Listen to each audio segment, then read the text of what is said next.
WCBI News at 6 starts now. Good evening, everyone. A shocking civil lawsuit is filed against a former Noxubee County sheriff and 2 deputies, accusing them of sexual acts with an inmate. The inmate claims she was coerced into the relationships. Elizabeth Reed says while in the Noxubee County Jail, she was given special privileges in exchange for sex or sexually graphic videos. Reed was charged with capital murder in 2015. While in the Noxubee County Jail for nearly 4 years, Reed says she was coerced to have sex with former deputies Vance Phillips and Damon Clark. In a federal lawsuit, Reed's attorney claims that she was given cell phones, cigarettes, acted as a trustee, given special privileges, and a sofa in her cell in exchange for sex. Now, Reed also claims that she and Phillips had a long-term sexual relationship from May 2017 until October of last year. The lawsuit alleges the former inmate was also touched and harassed by deputies not named in the suit. The Lee County woman also claims that former Sheriff Terry Grassery knew about the sexual relationship but did not stop it. Grassery is also accused of demanding sexually explicit videos and pictures from Reed using her contraband cell phone. The lawsuit claims that the sexting with Grassery and sexual relationship with Phillips continued until October of 2019 when Reed was moved out of the jail. Reed is suing Phillips, Clark, Grassery, and Noxubee County for alleged civil rights violations. County leaders just learned about the lawsuit, and the shocking details have many around Macon mortified. Our Stephanie Poole has been following this story today and was in Noxubee County. She joins us in the studio with more on reaction from there today. Stephanie? That's right. Shocked, ashamed, mad, and curious are just some of the feelings folks in Noxubee County have today. Now, county leaders are ready to find out the truth and learning what's next. It just makes our county look real bad. Whether any of it's true or not, it's just a bad news for our county. About all I can say. Noxubee County Board of Supervisors President Eddie Coleman says he and other supervisors are concerned about the claims made against the county in Elizabeth Reed's lawsuit. To even have something be a chance to be true like that. And I don't know what happened to anything about it. County leaders say they're embarrassed and concerned for those allegedly involved. I feel really bad for the Reed family and the accused family, because I don't know who is wrong or right, but I feel sorry if she's a victim of this. My heart goes out to her and her family. And the accusers, their families, and what ridicule that they're going to have to go through until we get to the bottom of this, because what we stand for is fairness and justice for all. District 5 Supervisor Bruce Brooks says regardless of what happened between Reed, Grassery, Phillips, and Clark, it's up to county leaders to keep people safe, even those behind bars. When we made the investment on the building a new jail, we done that to protect our citizens, to give them a fair treatment. And if this is not being done, then we're going to have to revisit that to make sure that all policies are put in place to protect our people when they're incarcerated. But for now, all board members can do is wait. All we're going to do is send it to our insurance company. That's all we can do at this point. At our next board meeting, we will discuss it with our attorney and get some directions from there. Reed's attorney was unavailable for a comment today. Sources tell WCBI that the FBI is investigating the claims, and a spokesperson for the FBI released a statement saying in part, quote, "We can neither confirm nor deny whether a matter is under investigation," end quote. Elizabeth Reed and 3 other people were arrested in connection with the shooting death of Christopher Haywood in March 2015. She was allegedly the boyfriend of Jonathan Shoemaker. Justin and Joshua Williams were also arrested in the case. They were all charged with capital murder. They were released from jail in November 2019, having never gone to trial. After new evidence was found, a new trial date has not been set. An inmate who died yesterday at Central Mississippi Correctional Facility is identified as a Monroe County man. 80-year-old David Parvin was serving a life sentence for a murder conviction out of Monroe County. The former Mississippi State professor was found guilty of shooting his wife in their home in 2007. His conviction was later overturned on appeal before the Mississippi State Supreme Court. Parvin was then tried and found guilty again in 2014. The Mississippi Court of Appeals affirmed his conviction and sentence. Foul play is not suspected in Parvin's death, but an autopsy has been ordered. Oktibbeha County Humane Society is offering a reward for information on the suspects who taped a dog's mouth shut. Now, we should warn you, the pictures you're about to see could be considered graphic. This hound mix named Shaw was found over the weekend near Bell Fountain in Webster County. Shaw had surgery over the weekend and requires around-the-clock care. Another dog was also found with Shaw and also needed medical care. OCHS is offering a $200 reward for information leading to the arrest of the person that taped the dog's mouth shut. Any tips can be sent to Webster County's Sheriff's Office. It is a spring-like Tuesday afternoon going into the early evening. Right now we have a mix of sun and clouds, and look at our Alpha Insurance camera network from Columbus and Tupelo, Vernon, and Louisville. A great evening, temperatures in the 70s here, low and mid 70s across the region. Gradually cooling here this evening. The showers we had earlier today now beginning to pull away, but notice how we still have some cloud cover out there. A quiet evening, though, as you venture on out, maybe a good night to do some yard work or take your dog around the block. We're looking great. 60s here in many spots this evening. Lows will be down into the 50s in a good chunk of the region. A quiet start to our day tomorrow, and then we'll have a chance for some strong and gusty storms after the noon hour. We'll talk about that coming up. Voters in Mississippi have been hitting the polls today. It's primary election day. Time to choose candidates for U.S. Senate, House of Representatives, and President. The polls will close at 7 o'clock, so just under an hour. If you still have not cast your ballot, our Bobby Martinez is there at the polls today seeing what's going on. He joins us live.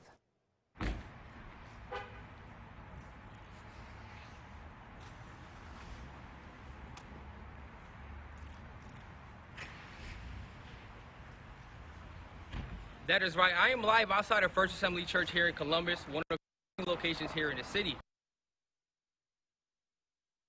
Inside vote. But one thing to take of note is I spoke to an election official inside who tells me that voting has been low so far. Roughly 1,000 people have shown up to vote at this moment. Now, also one of the biggest issues taking place today is the coronavirus. And if the virus has prevented you to come out and vote, Mississippi Secretary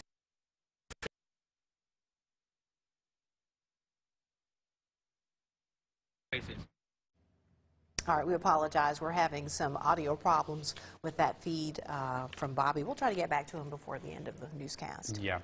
Well, in other news today, change was on the ballot in Choctaw County today. That's right. The county has recently moved forward with a new electronic ballot system. Our Cash Matlock joins us in the studio with more on the new voting machines there. Cash.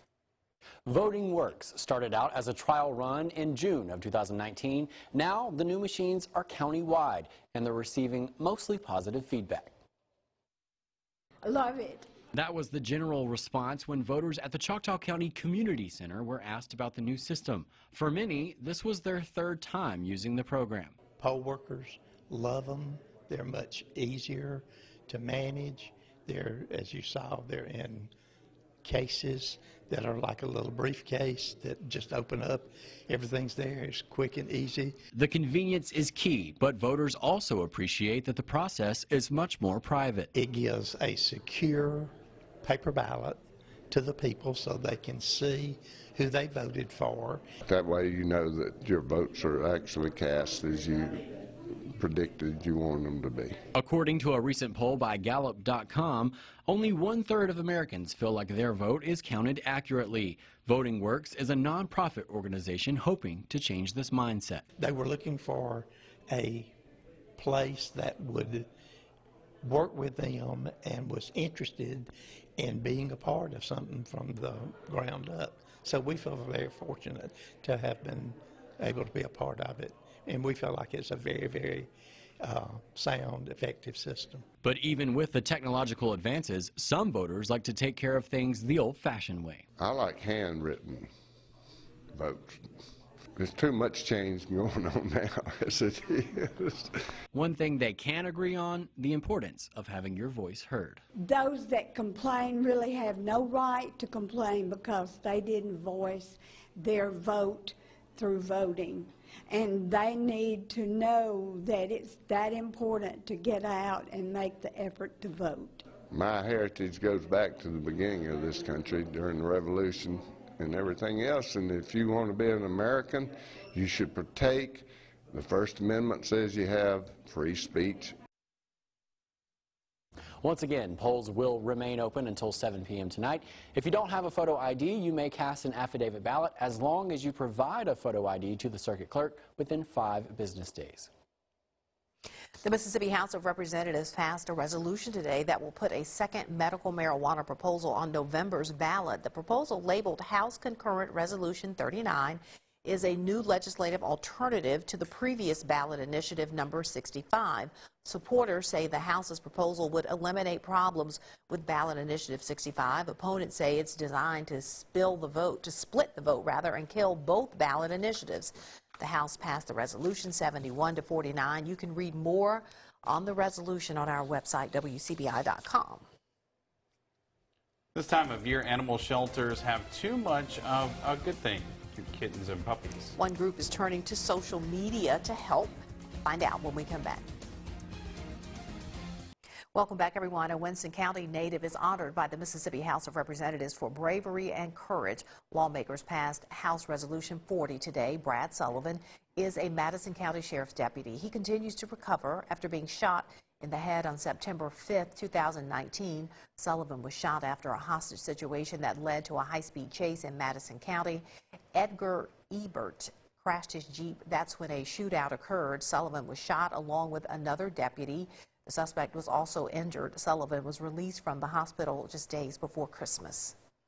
A local animal shelter is using the power and popularity of social media to get more cats and dogs into permanent homes.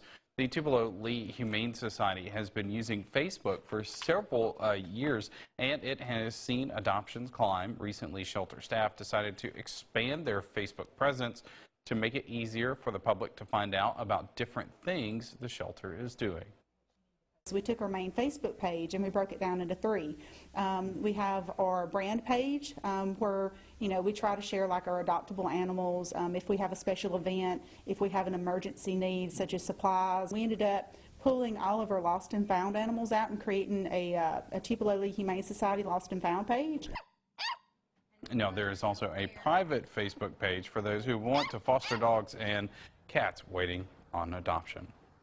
Good day to volunteer maybe at the Humane Society, go out for a walk. Perfect weather to take your dog out for a stroll. I did mine with Aurora earlier this morning before the sun came out, but we have a chance for storms tomorrow. We can't forget about that. Our severe weather preparedness tour continues. We're back in Starkville this weekend, Saturday morning at Academy Sports. We hope to see you there. We'll have more on that severe weather threat and really the stormy 7-day forecast next. WCBI First Alert AccuWeather Forecast with Chief Meteorologist Keith Gibson.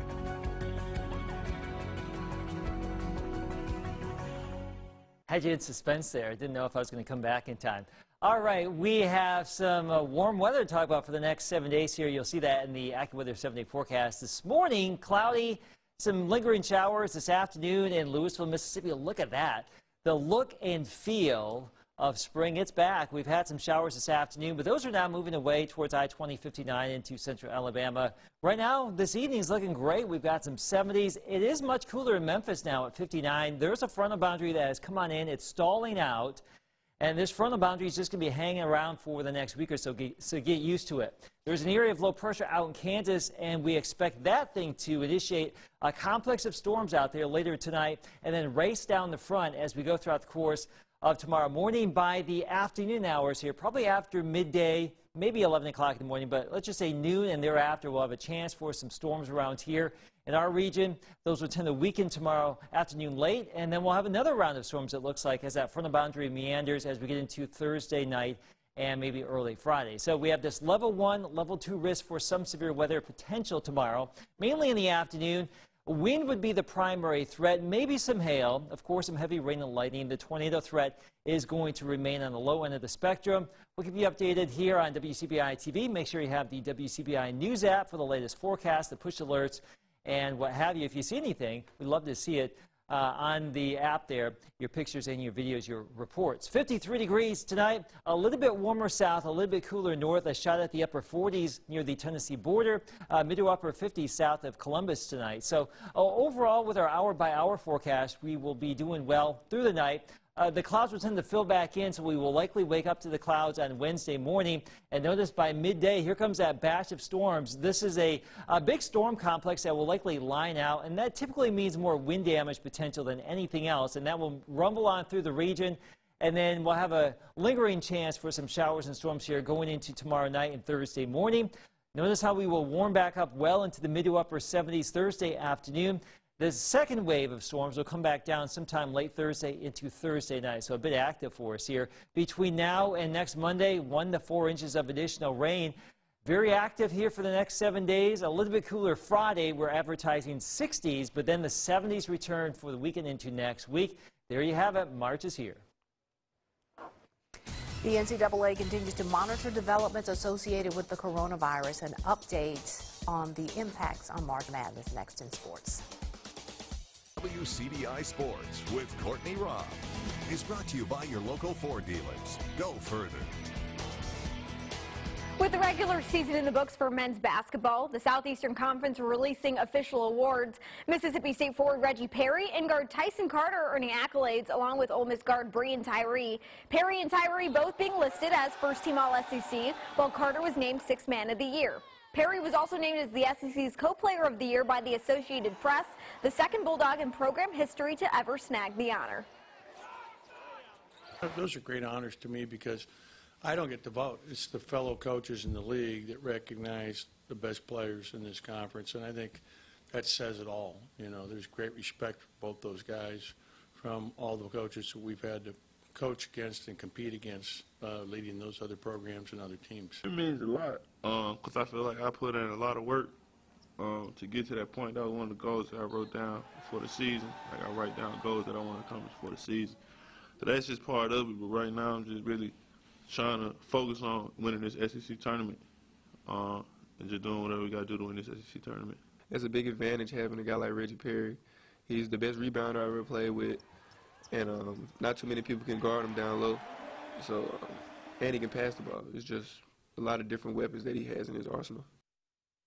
Perry also beat out Tyree earlier this week for the coveted Bailey Howell Trophy, awarded to the best collegiate basketball player in Mississippi. Carter is the first Bulldog to earn the SEC Sixth Man honor. You can watch Perry, Carter, and Tyree all compete for the SEC crown starting on Wednesday. The setup in Nashville for the men's basketball tournament for the SEC. Ole Miss taking on Georgia in day one Wednesday at 6 p.m. Rebels winning the regular season matchup 70-60. That winner advances to face the 5 seed, the Florida Gators. Then the winner of that faces Mississippi State on Friday. There's a chance that the Bulldogs and the Rebels will match up for a third time this season. Just a day after the Southeastern Conference announced the SEC men's basketball tournament would proceed as normal amid coronavirus concerns, changes are now being made. The SEC announcing that locker rooms for the tournament in Nashville will be limited to student athletes, coaches, and essential personnel. Media access will not be permitted. However, the SEC will provide a controlled space for any additional limited post-game interviews. The SEC will continue to monitor developments with COVID-19.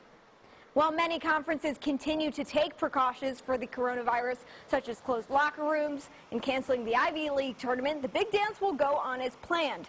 NCAA President Mark Emmert saying no changes will be made to March Madness and tournament games will go on as normal. The decision was made by the NCAA Coronavirus Advisory Panel after weighing recommendations from the Centers for Disease Control and Prevention. However, Emmert saying the NCAA is monitoring the situation and will make changes if necessary.